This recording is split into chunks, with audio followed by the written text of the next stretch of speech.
Thokozani sanibona ngidumela ngabushini endalong. Njengoba ungibona ngishutha ngibambe isiginci kanje. Hey bakwethu, uyazi ngicabanga the way abaqhubu Maskandi bangakhona. Kwakudala from kudala ngithanda uMaskandi ngisakhula. Bengilalela omtshengiseni, omgcumeni, Thokozani Langa, ngilalela umjikijelwa, ngilalela amabongwa. Baningi kakhulu abanye engibakhohlwayo. Nalabo ngilala into encane. Baningi manje engibaziyo. Abafana bakamgcumeni and many of them umfazi omnyama. I won't say hasheli mhlophe that much because of iMaskandi yakhe it's not more ngalendlela leyo. Uphuze khemisi. Baningi uKhuzani ezinibona ivideo ebhaliwe ukuthi KHUZANI MPUNGOSE Maskandi. You know there is something of which ngiyayithanda ngabaqhubu Maskandi. Mina nguyena umZulu futhi I'll never even wake up one day ngumZulu. I love how people abantu bamaZulu ba respecta iculture futhi bayidumisa ngakho. You know you won't believe that uKhuzani ngendlela athanda abantu ngayo, ngendlela akhuluma nabantu ngayo, ngendlela a respect abantu ngayo into enkulu kakhulu. And mfoka baba mfowethu wayiphatha nje kanjalo kulendlela le. Ungashintshi futhi ungayeki. Kunabanye abantu of which emhlabeni whenever uma bethola i-recognition yemali noma yokuphakama noma yani, they forget ukuthi bangobani. But this guy is one guy of which uyazazi ukuthi ubani futhi usukaphi nabantu bakubo bayini kuyena. Once waba umuntu wakhohlwa, then you tend to forget abantu abakunikeza impilo, abantu abakhuliswa.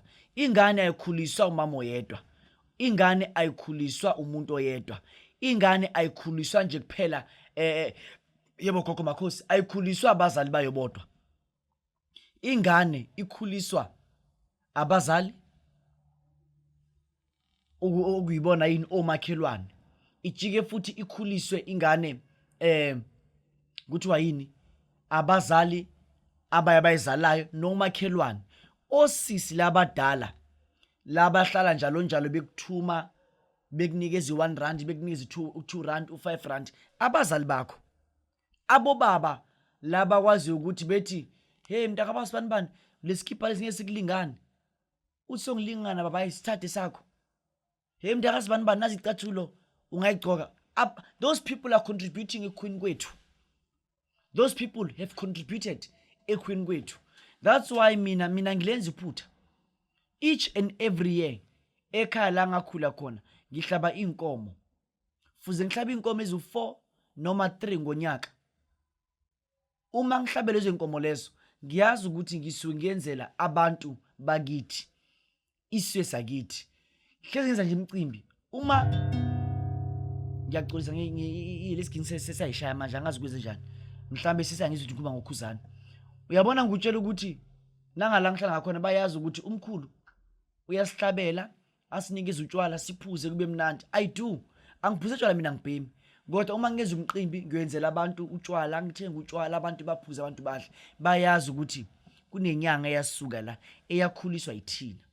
Same applies to KHUZANI. He respect abantu la suka khona. He respect amasiko wakhe, he respect bonke abantu.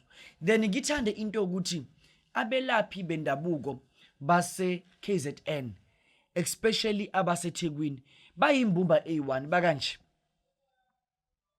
Abelaphi bendabuko bakwazi ukuhlangana la base KZN, bahlangane kube into eyi1, bayenze baba host, kube no music festival, kube nani kwabelaphi bendabuko original Inyanga.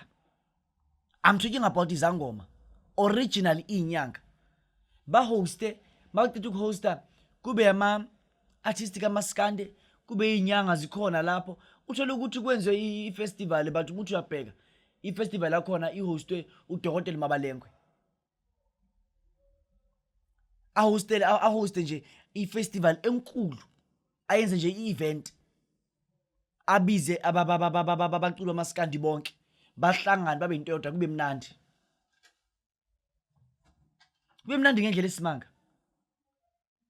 Uma kuceda kuba mnandi kudlale bacule abeculi Maskandi kube nento abayidlayo nayo umquli kube ne-recognition ayitholayo ukuthi inyanga yenze umhlola. It's something of which ngiyithanda ngamaZulu futhi leyo. Uma kwama-artist lawa wethu eGoli ngale laba culayo laba in uma umuntu ebona ukuthi uzibona ukuthi yena uyi-celebrity ngila phambi kwakhe. Umuntu uzibona ukuthi uyi-celebrity mabeceda uma sebagula sebefa laba phethwe yigulo ezathi bayilanda le ngaphandle phesha kwamalwandle bafuna thina futhi sibalaphi. Khona ingoma manje yenziwa spin-off ingoma kaMabalengwe. Ingoma emnandi kabi. I-artist yenza ingoma ngenyanga. A traditional healer. A traditional healer. A pure traditional healer. Into enkulu kabi leyo. Into enkulu kabi leyo. In a history of a black African traditional healer. Into enkulu kabi leyo. Abantu leyo nto leyo bayathatha nje kancane bayibona nje ukuthi akusile. Into enkulu kabi leyo. Into enkulu kabi leyo. So uma sabantu let us respect abanye abantu. Abelaphi bendabuko kulomhlaba namhlanje they are more as ama-celebrities.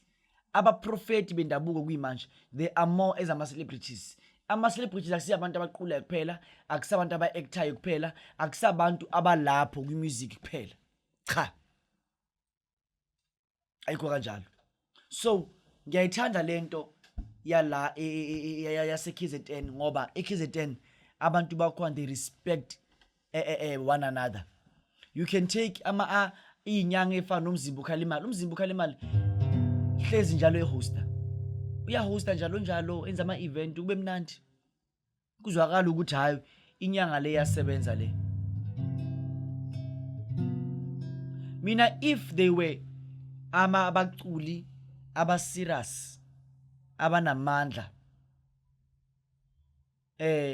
abafunayo ukuthi baphumelele at some point mhlawumbe abanamandla athize noma abanani, mina ngimind nje nguHoti ngiyenze i-event for ama-artist uma ngiqeda ngikhokhele bakwazi babe right.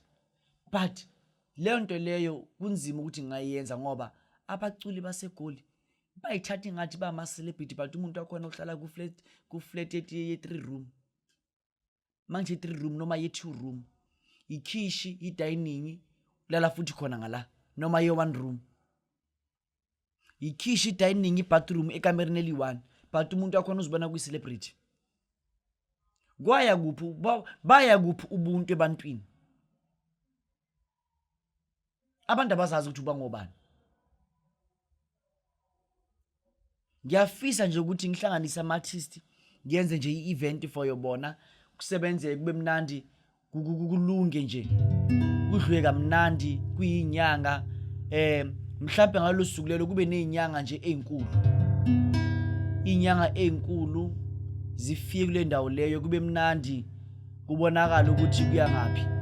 Now one day I so wish ukuthi ngathi ngahlanganisa inyanga. Mina ngikhuluma ngezangoma, izangoma ngikhuluma ngazo. Angikhulumi ngabantu abaphasisa nje ukudakwa nokugida nani cha. Ngikhuluma ngezinyanga mina ezinkulu. Abantu abakwaziyo ukuthi baphakamisa abantu, balungisa abantu, banikeza abantu zeimali, banikeza abantu into ezinkulu zenhlanhla. Sihlangane nje siyinyanga sihlale phansi. Masiqeda ukuhlala phansi kube ne-event nje enkulu, kube mnandi kubonakala ukuthi izinyanga nazo zibambisene kuyasebenzeka. So izinyanga sine tendency enye ngayikhuluma ngithi ushit nje kuphela.